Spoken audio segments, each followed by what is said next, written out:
সেই প্রোগ্রাম তখন মোরারজি দেশাই। ভারতকে বাংলাদেশের বন্ধু রাষ্ট্র হিসেবে মনে করা হয়, কিন্তু ভারত কি বাংলাদেশকে বন্ধু মনে করে? ভারতের আচরণ থেকে এটি বোঝা কঠিন।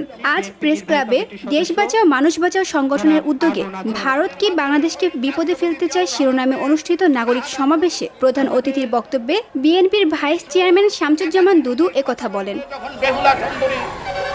তিনি আরো বলেন, ভারত নানাভাবে উস্কানি দিচ্ছে এবং বিএনপি মনে করে এটি নির্বাচনী ব্যবস্থাকে ধ্বংস করার একটি চেষ্টা। পার্শ্ববর্তী দেশ ভারত, আমরা তাকে বন্ধু মনে করলেও তার আচার আচরণ সম্প্রতি এতটাই বৈরী যা ভাষায় ব্যাখ্যা করা মুশকিল। সে বাংলাদেশের মানুষকে সেই দেশ বন্ধু হিসাবে মনে করে না, হাসিনা এবং আওয়ামী লীগ ছাড়া। হাসিনা এবং আওয়ামী লীগই তাদের বন্ধু।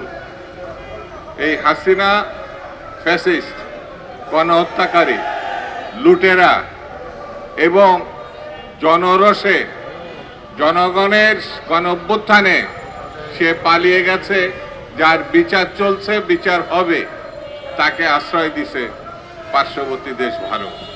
দুদু বলেন, ভারতের আচরণ গণতান্ত্রিক রাষ্ট্র হিসেবে নিজেদের দাবি করতে পারে না এবং ফ্যাসিস্টকে আশ্রয় দিয়ে ভারত নিজেদেরকেও ফ্যাসিস্ট হিসেবে প্রমাণ করছে।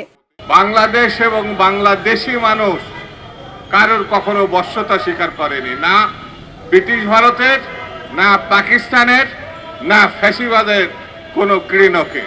তার মতে, ভারত নানাভাবে বাংলাদেশের গণতন্ত্র ও স্বাধীনতা ক্ষুণ্ণ করছে এবং সতর্ক এমনকি শত্রুতাপূর্ণ ভূমিকা দিচ্ছে।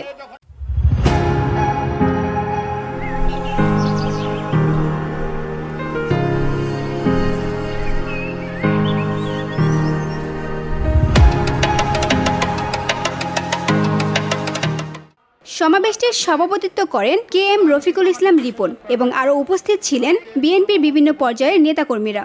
শেখ হাসিনা ভারতে পালিয়ে যায়। তানজু হাবিবা, VOD বাংলা, ঢাকা। শুভভাবে প্রতিবেশী রাষ্ট্র